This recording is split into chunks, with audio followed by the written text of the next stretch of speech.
Good morning, it's a Thursday morning and you're welcome to another edition of the Economy and Politics Show. It's December 3rd, 2020. As the year 2020 begins to wind up, we bring you incisive developments and discussions around the economy and politics space. Today we take a look at the subnationals as we do on Thursdays, and we want to bring to you the developments around a very topical issue that has raised concerns across the country. And we are looking today at the spate of insecurity. Insecurity has remained a major challenge in Nigeria, and we are going to be discussing how insecurity can be addressed to ensure that states can take the proactive steps to safeguard lives and properties. Here's our outline. First, look at insecurity concerns for states in Nigeria, and of course, we would look at the economic space as we take a look at Lagos State's review of its budget 2021 in alignment with its economic agenda T.H.E.M.E.S. Let's begin with the fact that one of the major challenges facing states in Nigeria is the rising tide or spate of insecurity in the country. In the north, where you have the northeast, northwest, and north central, it is insurgency and banditry. It has ravaged the entire region with scores of lives lost, homes destroyed, and properties destroyed. On the other hand, in the southern part of Nigeria, it is the rising incidents of armed robbery, kidnappings, court clashes, and even the concerns of a possible return to the age of militancy in Niger Delta. But last weekend, Nigerians woke up to the very shocking news of the killings of over 40 farmers in the Zabamari area of Borno State. This again underscored the increasing trend of terrorism in the northeast, which remains the epicenter of the activities of the deadly group Boko Haram. The Senate has reacted, making calls again for the president to review the tenure of the military service chiefs, and just recently the House of Representatives has made a very strong call to summon President Muhammadu Buhari, GCFR, to appear before it as it discusses the issue of insecurity. Very interesting. But the major concern is how to mobilize and strategize across 36 states as it concerns addressing insecurity. Looking at the breakdown, if we take the north, for example, like I said earlier, where you have the northeast, the northwest, and north central region, they constitute the agro-belt state in Nigeria. And this increasing state of violence, of terror from bandits and insurgents threatens the nation's food security.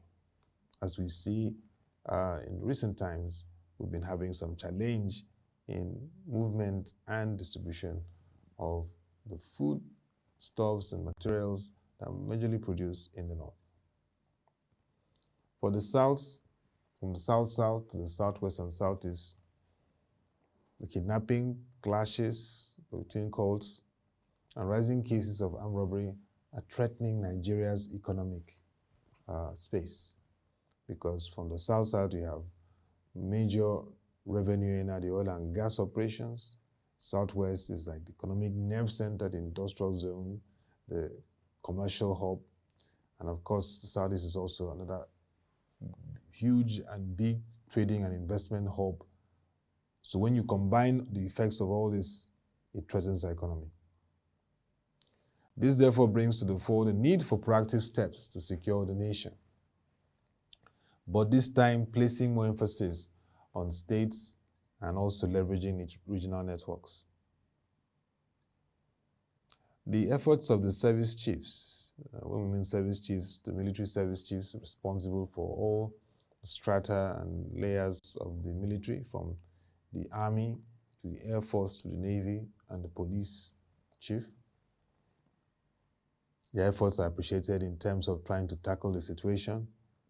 But we also need recalibration in terms of the operations. and the leveraging of local intelligence. A major point again here is implementing one continuous recurring discussion that has become a very important aspect of addressing insecurity: state policing, alongside boosting the community policing efforts that all the states in the country are beginning to explore. But here are the challenges that Nigeria is facing with the reported spread of insecurity across the country. What are the impacts so far? First, there's a disruption to agro production. Agriculture is a major contributor to our gross domestic product, to over 20% to the GDP. And this year, just like several other years, we've been experiencing the trends and tendencies of insurgents and bandits in northern Nigeria. We're seeing a disincentive to farmers to carry out their production activities, the cultivations and other things that they do in the agro belt, particularly the recent killing of over 40 farmers in Borno State. This will definitely have effect on agro production in the country. The second effect we're seeing is the logistics and transportation concerns. As we all know, that logistics and transportation are very key, movement of goods and services across the country. Particularly from the north to the south, we're seeing the increasing concerns of insecurity as commuters are facing this alongside business people. The challenge of attracting investment. Nigeria remains a very potential hub for investment. But the security state will always be a big question for anyone that wants to stake his or her money here. And so this trend of insecurity is something that must be addressed holistically to guarantee investments and encourage more investors into the economy. Next is a national brand challenge for Africa's largest economy. When you look through international media and other reports of the country, the recurring issues that come up remain insecurity. And this, of course, is why a lot has to be done to reposition our image as a country that is safe and secure. This has also led to a loss of skilled workforce to overseas, so increasingly having a huge diaspora population, because where this thrives, people are very conscious of their safety and will want to take other opportunities of greater heights and greener pastures. So the insecurity state threatens a very rich human capital, which is very important to retain. There's a threat to our national and subnational assets and infrastructure, not just at the federal level, but at the states. Critical infrastructure are being threatened with the spate of insecurity, which again brings the need for a lot of action to be taken across board. Our key points and sources of revenue could be affected if this is not addressed. And this even boils down to what happens in the South-South, in the Southwest, and in the Northeast. Other regions like North Central, Northwest, and the Southeast also are major concern points. So if states do not mop up efforts to address the insecurity, their key points and sources of revenue will be affected. Businesses will definitely have to review their operations, and this may lead to a huge revenue challenge in the country. It also will bring to the fore the safety of schools, hospitals, and essential services, particularly schools and hospitals. We have the story of several incidents of students abducted or killed in their school, and hospitals being attacked in the north, particularly in the north. And this is a major concern of how we can maintain effective social amenities and ensure that they are safe from attacks. And then, of course, an area that Nigeria also gains revenue and international prestige is tourism and recreation. That is facing its own challenge. 2020, amidst the pandemic, the spate of insecurity will be a concern for tourists.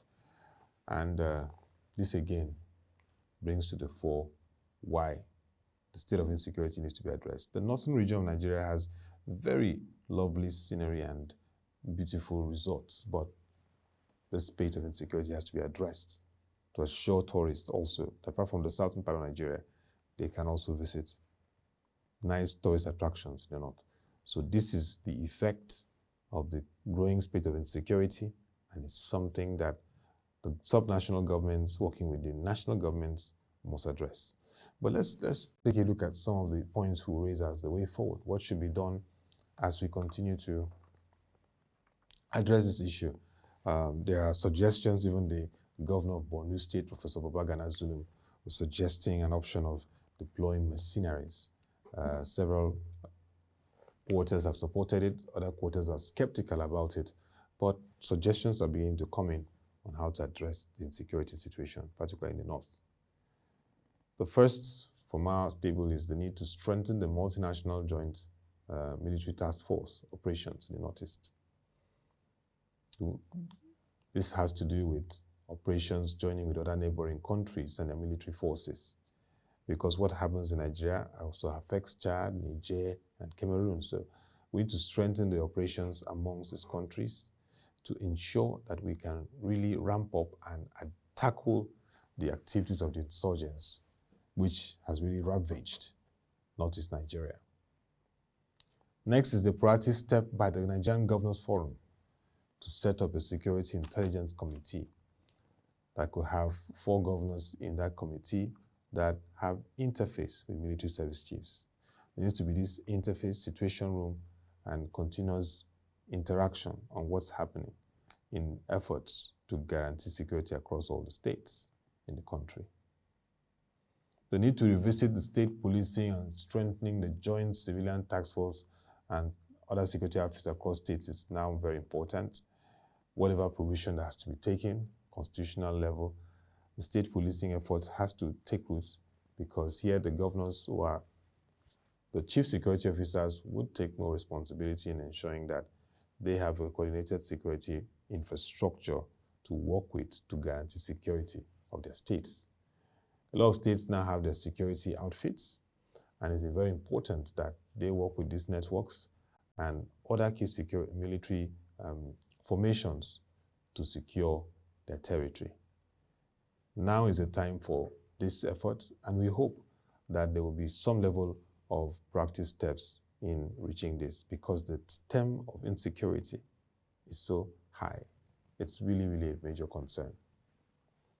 Next is regional strategies which can be deployed, and an example is the southwest region of Nigeria, where the governors under the Dawn Commission body are taking efforts to boost security. For those of us that remember the Amotekun, we've seen already a launch of the network in Oyo State, and several other states in the southwest are beginning to roll out their own version and operations. And so it's very important that at the regional level, we have robust security networks. The Northeast governors have been meeting since this development, pushing and making their points for security. The South governors recently had their own discussions with the federal government, but the issue of security has become very important. The scourge of violence that followed the NSAS peaceful protest has shown that regional governments, regional structures need to be in place, working with the federal to guarantee security of regions. The Southeast also should take up that bold step in meeting to guarantee security in the areas. No region should be left behind, no geopolitical zone should be left behind in having their governors meet and strategize how they will secure their territory, because this is about the people, investments, and the destiny of the country. So it's up to the states and the regions to now come on board, because as we can see, the federal government trying their best, but their best seems to be challenged. We can't continue at this stage with this level of insecurity, because it really poses a huge challenge to our nation. Also, from the socioeconomic side, it is an opportunity for state governments to increase economic opportunities for citizens. We cannot deny that also a factor to this spate of insecurity could be the high level of unemployment in the country, which is over 27% at the moment. Out of school children issues. Combine this together, breeds a very terrifying situation which needs to be addressed. So state governors need to continue to explore how they'll carry out socioeconomic policies that alleviate people, that lift millions of people from poverty and also supports employment efforts. Because with employment and empowerment, people and citizens will feel included in the country and will see no need to be part of those that are kidnapping, causing mayhem, and working with external scrupulous elements to undermine the security of the country. We also will need to see more increased patrol of joint military task force, particularly in this festive season. This is particularly across the highways in the country. The major highways across the country that become concern or hotspots of violence, terror, kidnapping, and attacks. This, we expect that there will be redoubled efforts across all the military formations, including the Nigerian Civil Defense Corps, to ensure that all these routes are secured for those that will be commuting for the Yuletide season. There's also need to strengthen security at all the airports, rail terminals, and bus stations. This becomes very important as we continue to see the trend of concerns across states. Strengthening security at the border points remains very important, even as the federal government, for now, keeps the borders closed. Surveillance and, of course, clearing of notorious hideouts of hoodlums and gangs across the states should be a top priority for governors, even as they work with the state commissioners of police. And this is where we call for more cooperation between commissioners of police who are appointed by the Inspector General of Police and, of course, the state governors, because sometimes governors do complain about lack of cooperation. Technology also comes to the fore, like Plateau State's governor, Simon Lalong, talked about how they deploy technology to ramp up security and surveillance and intelligence in North Central Plateau State. Other modes and technology efforts that can help to quickly ramp up the areas of security and ensure that states are secure. Deployments of the CCTV across major roads and across major meeting points in states. And of course, it's very important to enhance the local intelligence through communities. And when we talk about communities, we talk about villages and wards across states. Cybersecurity strengthening needs to be taken seriously across all the states. The Nigerian Governors Forum would need to explore how this will be strengthened. And of course, states should take Security Trust Fund very seriously. Lagos State is an example of how its Security Trust Fund has attracted private sector support and is part of the ways in which it funds the police and other security formations. So all states should review their state security trust fund and ensure that it is transparent and accountable and what is worthwhile for private sector to partner with and invest in to ensure that lives and properties are safeguarded in this challenging phase. Let's move on quickly to Lagos State as the 2021 fiscal year beckons. Lagos State government is among the states that are positioning themselves, hoping that they can achieve a lot through the 2021 budget that's been sent to the State Assembly. Recently, some members of the State Executive Council recently had a session to review the budgets and, of course, how it aligns with the T.H.E.M.E.S agenda, T.H.E.M.E.S. That's the economic agenda of the Lagos State government under the administration of Mr. Babajide Olusola Sanwo-Olu. Through a web-based virtual conference, it was an opportunity to look at the various developments and how it will align with the theme agenda. To kick off the meeting and discuss, the Commissioner of Economic Planning and Budgeting, Mr. Sam Egube, highlighted the key points of the agenda to include the state of traffic congestion in Lagos State, the state of the health sector and environment, education and technology, the state of security in Lagos, and of course, the entertainment industry. Speaking further, he stressed that the 2021 budget, which he referred to as the budget of rekindle hope, summed up the challenge posed by the COVID-19 pandemic in March and the adverse effect of NSAS protests in October 2020. He mentioned the fact that the administration was focused on youth employment with the additional objectives of building impactful partnerships with the 3 tiers of government, attracting private investments, aligning civic engagement and participation in governance, leveraging on technology, developing, upgrading, and maintaining the state's infrastructure, as well as improve capacity to generate revenue. According to the Commissioner, one of the key thrusts of the 2021 fiscal year strategy was to create a youth-driven economy in Lagos State. On this part, the Commissioner of Finance, Dr. Rabiolowo, said that the 2021 budget was an opportunity to re-examine and reshape the fiscal model to improve engagement and impact. He noted that the Ministry of Finance was a web that spreads across various ministries, departments, and agencies with a focus on revenue management, investment management, and reporting and compliance. Reviewing revenue for the year, the Commissioner said that with a target revenue at 96% this year, the ministry has been able to successfully restructure all existing internal loans from 20% to 12%, with a debt sustainability ratio of 22% and a benchmark of 40%. Also, Dr. Frederick Oladende, Commissioner of Transportation, who contributed to the session, described transportation as the engine of any economy and the most complex and yet one of the most important aspects of an economy's growth. He said that the vision for Lagos State is to develop an integrated model transport system. With about 22 million people in the state, Oladende noted that the state records about 24 million trips per day, and it is projected to record more than this in the coming years. With about 95% of the trips made on road, he said that there is need for diversification, and the plan is to make Lagos a smart city and, as a result, create a robust and integrated public transport system. He mentioned that the strategic master plan, which includes 7 rail lines, 14 BRT buses, and 26 water routes, is projected to last for another 2 decades.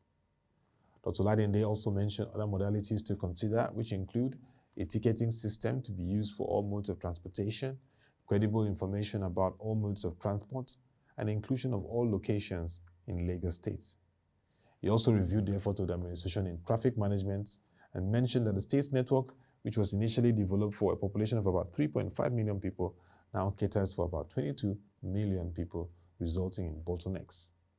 However, the administration, according to him, has been able to work on some routes like Allen Avenue, Ebrama Desanya, down to Lekki Phase 1 and 2, in order to ensure that the transportation networks continue to be strengthened to serve a huge population.